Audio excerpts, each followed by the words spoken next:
बिस्मिल्लाहिर्रहमानिर्रहीम। अस्सलाम वालेकुम। आज 28 दिसंबर बरोज़ जुमेरात हम बात करेंगे आईजी पंजाब और चीफ सेक्रेटरी पंजाब के हवाले से बड़ी कार्रवाई शुरू कर दी गई है और पाकिस्तान तहरीक इंसाफ की दरख्वास्त के बाद बाकायदा तौर पर हुक्मनामा भी जारी कर दिया है। उसकी तफसील मैं आपके साथ शेयर करूँगा और साथ हम बात करेंगे शाह महमूद कुरैशी के जिस्मानी रिमांड की दरख्वास्त को मुस्तरद कर दिया है और अदालत ने जो दहशतगर्दी उनके ख़िलाफ़ मुकदमात थे उसमें अदालत में पेश किया गया था। ड्यूटी जज के पास जिस्मानी रिमांड के लिए बड़ी दबंग गुफ्तगू की है शाह महमूद कुरैशी की जानिब से, वो भी मैं आपके साथ शेयर करूँगा और अदालत की जानिब से जो अहकामात हैं उसके ऊपर भी हम बात करेंगे।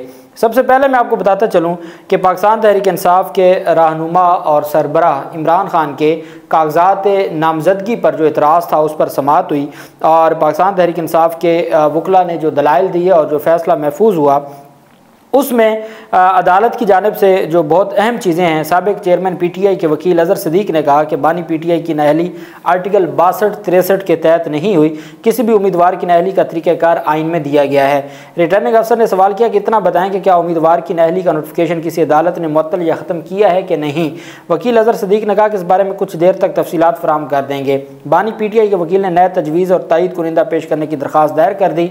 वकील अज़हर सदीक ने कहा कि हमारे पास तजवीज़ और तायद कुनिंदा की लाइनें लगी हैं, आपको इस तजवीज़ और तईद कुनिंदा पर एतराज़ात हैं, हम नया सामने ले आते हैं। जस्टिस आबिद अजीज़ शेख के फैसले से तजवीज़ कुनिंदा वाला मसला ही ख़त्म हो गया है। हल्के के खद्दोखाल तब्दील होने से तजवीज़ कुनिंदा और तायद कुनिंदा का मसला आया है। रिटर्निंग अफसर ने इस्तफसार किया कि आपने हल्का बंदी क्यों नहीं चैलेंज की। वकील अज़हर सिद्दीक ने कहा कि सुप्रीम कोर्ट का फैसला है, हल्का बंदियों से मुतल्लिक़ मामला इलेक्शन कमीशन के बाद सुना जाएगा। एक आदमी को टेक्निकल बुनियादों पर इलेक्शन से बाहर करना चाहते हैं। नवाज शरीफ ताहयात नाअहल है मगर हमने एतराज़ नहीं किया। बानी पीटीआई के तजवीज़ कुनिंदा भी आर ऑफिस पहुँच गया और कहा कि हल्का बंदियों के बाद मेरा हल्का तब्दील कर दिया गया। आज भी NA 122 का रिहायशी हूँ, मेरा वोट तब्दील कर दिया गया।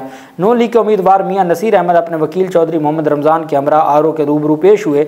चौधरी रमज़ान ने कहा कि बानी पीटीआई को अदालत से सज़ा हो चुकी है, सज़ा याफ्ता इलेक्शन में हिस्सा नहीं ले सकते। अदालत ने फैसला महफूज करते हुए 30 दिसंबर को फैसला सुनाने का कहा है कि इस पर 30 दिसंबर को फैसला सुनाया जाएगा। अब पाकिस्तान तहरीक इंसाफ के वकला शायद उन्होंने तैयारी नहीं की और बदकिस्मती है कि अगर आपने इमरान खान का आप लाहौर से उनके कागजात नामजदगी जमा करवा रहे हैं और उन हालात में करवा रहे हैं कि जब आपको कागजात नामजदगी जमा करवाने की इजाज़त भी नहीं है, उसके बावजूद आप इतना तो ख्याल करें कि जो आप तायद कुनिंदा और तजवीज़ कुनिंदा इमरान खान के लिए दे रहे हैं क्या वो उस हल्के से है भी या नहीं है। आप उसको चेक ही नहीं कर रहे। अब तो बड़ा आसान सा काम है, आप अपने शनाख्ती कार्ड के नंबर भेजें, आ जाता है कि आपका वोट कहाँ रजिस्टर है। अगर आपका NA 122 में वोट ही रजिस्टर नहीं था और आपने उनको तईद कुनिंदा तजवीज़ कुनिंदा बना दिया है तो इलेक्शन कमीशन के पास और रिटर्निंग अफसरान के पास तो एक वैलिड रीज़न आ गई है आपके कागजात नामजदगी मुस्तरद करने की। और अगर तोशा खाना वाला मामला हल हो भी जाए तो तजवीज़ कुनिंदा तईद कुनिंदा का जो आपने ब्लेंडर किया है उस पर कैसे आपको रिलीफ मिलेगा। तो ये इंतहाई मैं समझता हूँ कि इतनी बड़ी गफलत कैसे की जा सकती है और ये सारा मामला कैसे किया गया है, कौन वकील था जो ये कागजात नामजदगी जमा करवा रहा था और क्या उसको इतना भी नहीं पता था कि ये ब्लेंडर गले पड़ सकता है।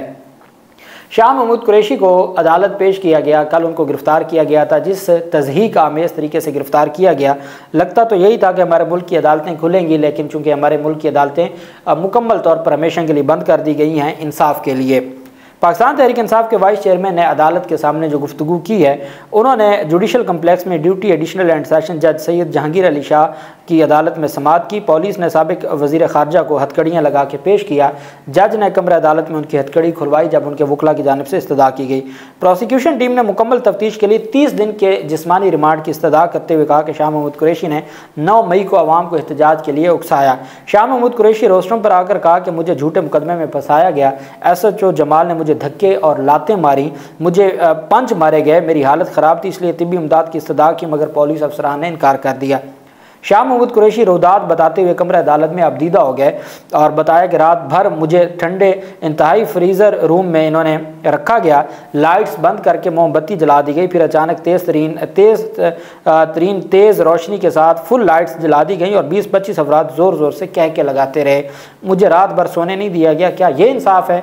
उन्होंने कहा कि GHQ हमला केस में मुझे डाल दिया। कुरान पाक पर हलफ देता हूँ मैं 9 मई को रावलपिंडी क्या पंजाब में भी नहीं था बल्कि मैं कराची में था। शाह महमूद कुरैशी का कहना था, एक बहुत बड़ी शख्सियत ने मेरे बारे में कहा कि शाह महमूद कुरैशी 9 मई में मुलव्वस नहीं था। वो शख्सियत आज हुकूमत की अहम करता धरता है। अदालत चाहेगी तो शख्सियत का नाम भी बता दूंगा। वकील सफाई ने कहा कि शाह महमूद कुरैशी को डिस्चार्ज किया जाए, जिस्मानी रिमांड का कोई जवाब नहीं बनता। ये झूठा इंतकामी केस है। जब चलान भी पेश हो गया तो जिस्मानी रिमांड कैसे दिया जाए? पूरे चलान में शाह महमूद कुरैशी का नाम नहीं है। और इधर 7 थानों के SHOs भी अदालत पहुँच गए और तमाम SHOs ने शाह महमूद कुरैशी की मजीद 12 मुकदमात में गिरफ्तारी डालते हुए उन्हें GHQ, आर्मी म्यूजियम हमला, एहसास इदारा दफ्तर हमला, मेट्रो बस स्टेशन जलाने समेत तमाम मुकदमात में मुलज़म नामजद करते हुए जिस्मानी रिमांड मांग लिया। अदालत ने दलाइल मुकम्मल होने पर सानिया 9 मई के तमाम 12 मुकदमात में शाह महमूद कुरैशी के जिस्मानी रिमांड की दरख्वास्त मुस्तरद करते हुए उन्हें जुडिशल रिमांड पर अडयाला जेल भेजने का हुक्म दे दिया। अब इसमें फ़ायदा यह हुआ कि तमाम के तमाम मुकदमात में चूँकि उनकी गिरफ्तारी उनको गिरफ़्तार कर लिया गया था, तो अब तमाम मुकदमात में उनकी जो ज़मानत है वो दायर हो सकेगी और जब ज़मानत दायर होगी तो उसके बाद फिर इनको रिलीफ़ भी मिलेगा। और मैं समझता हूँ कि आइन और कानून की जो मंशा है वो बड़ी क्लियर है और हर सूरत इनको रिलीफ़ मिलना चाहिए और इनको ज़मानत पे रिहा किया जाना चाहिए। पाकिस्तान तहरीक इंसाफ ने एक दरख्वास्त दायर की और इलेक्शन कमीशन में कि IG पंजाब को और चीफ सेक्रेटरी पंजाब को हटाया जाए। ये इंतखाबात का ऐलान होने के बाद और शेड्यूल आने के बाद ये पहली दरख्वास्त थी जो पाकिस्तान तहरीक इंसाफ ने दायर की थी। जो पाकिस्तान तहरीक इंसाफ के वकील शुएब शाहीन की जानिब से ये जमा करवाई गई दरख्वास्त में मौक़िफ़ अपनाया गया कि ये दोनों अफसरान तहरीक इंसाफ के रहनुमाओं और कारकुनान को हरासा करने में मुलव्वस हैं। दरख्वास्त में इस्तदा की गई कि PTI के उम्मीदवारों के तजवीज़ और तायीद कुनिंदगान की गिरफ्तारियाँ रोकी जाएँ और साथ ही उनके उम्मीदवारों को जाँच पड़ताल के अमल में शामिल किया जाए। बाद इलेक्शन कमीशन ने पाकिस्तान तहरीक इंसाफ के वकील शुएब शाहीन की शिकायत पर एक्शन लेते हुए एक ख़त लिखा और उनकी जानिब से बाकायदा तौर पर जो अहकामात हैं वो जारी किए गए। और पाकिस्तान तहरीक इंसाफ ने बड़ा वाज़ेह तौर पर कहा, पाकिस्तान तहरीक इंसाफ का ये मानना है कि हमारे साथ जो ज़्यादती हो रही है उसके पीछे IG पंजाब हैं, उसके पीछे IG इस्लामाबाद तो हैं ही हैं, उसके पीछे चीफ सेक्रेटरी पंजाब हैं। पाकिस्तान तहरीक इंसाफ ने जब ये निगरान हुकूमतें आई थीं तो सबसे पहले 20 जो अफसरान थे उनकी एक लिस्ट दी थी और उसमें ये बताया था कि ये 20 अफसरान वो हैं जो पाकिस्तान तहरीक इंसाफ के ख़िलाफ़ कार्रवाइयों में मुलव्वस थे।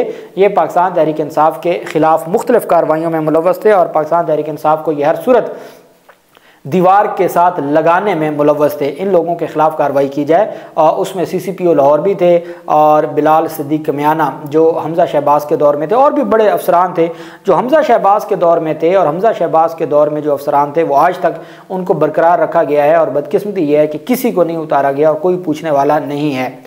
अब बिल आखिर जब सुप्रीम कोर्ट ऑफ पाकिस्तान में पाकिस्तान तहरीक इंसाफ ने दरख्वास्त दायर की और उसमें यह मौक़िफ़ अपनाया कि हर सूरत हमें इंसाफ चाहिए और हर सूरत IG को और चीफ सेक्रेटरी को हटाया जाए, तो उसमें यह पेशरफ्त सामने आई कि जो इलेक्शन कमीशन ने पाकिस्तान तहरीक इंसाफ की दरख्वास्त पर यह हुक्मनामा जारी किया कि तहरीक इंसाफ समेत किसी सियासी जमात के उम्मीदवार को इलेक्शन लड़ने के हक़ से महरूम न किया जाए। अपने हुक्मनामे में इलेक्शन कमीशन ने कहा है कि उम्मीदवारों और सियासी जमातों को लेवल प्लेइंग फील्ड मुहैया की जाए ताकि वो आज़ादी से इंतखाबात में हिस्सा ले सकें।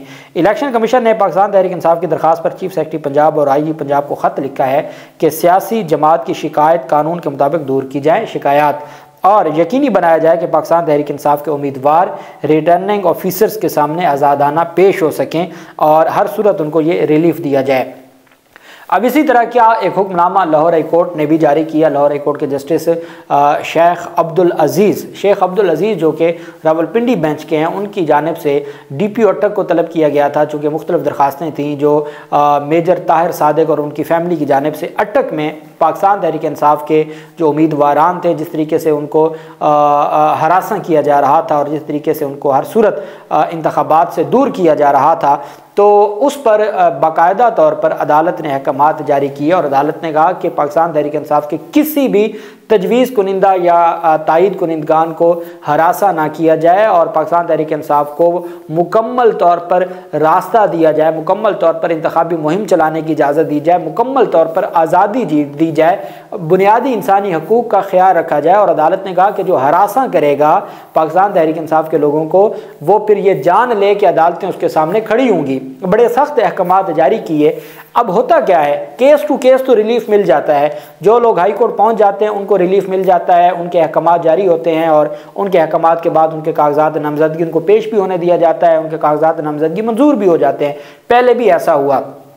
अब चूंकि 30 दिसंबर तक सिर्फ 2 दिन रह गए हैं पाकिस्तान तहरीक इंसाफ के पास, पाकिस्तान तहरीक इंसाफ के लोगों को चाहिए रहीम यार खान में, बहावलपुर में, लोधरा में, मुल्तान में, साहिवाल में, किसी भी जगह पर, बक्कर में, मियाँ वाली में, जहाँ भी रिटर्निंग अफसरान के दफातर के अंदर से आज सुबह सवेरे खबर थी कि 13 तजवीज़ कुनिंदगान और तईद कुनिंदगान सादकाबाद से और रहीम यार खान से गिरफ्तार कर लिए गए, जो RO ऑफिस के अंदर से, रिटर्निंग अफसरान के दफातर के अंदर से उनको गिरफ्तार किया जा रहा है। धड़ाधड़ वीडियोज़ आ रही हैं, सोशल मीडिया भरा पड़ा है। तो अब रिलीफ, अब जैसे मेजर रिटायर्ड ताहिर सादिक की फैमिली जो अटक से है वो पूरी फैमिली रिलीफ ले गई। इसी तरीके से जो लोग थे पाकिस्तान तहरीक इंसाफ के परवेज़ इलाही फैमिली के, उन्होंने दरख्वास्तें दायर की, उनको भी रिलीफ मिला। और रावलपिंडी बेंच में भी, लाहौर हाई कोर्ट में भी, लाहौर में और मुल्तान बेंच में भी जो पाकिस्तान तहरीक इंसाफ के वकला हैं वो मौजूद हैं। आप उनके पास जाएँ और वहाँ दरख्वास्तें दें। अगर तो अगवा हो चुके हैं तो वो रिकवर करवाएंगे, अगर हरासा किया जा रहा है तो उसके ऊपर भी दरख्वास्त दी जा सकती है। तब जाके ये मरहला आप कामयाबी से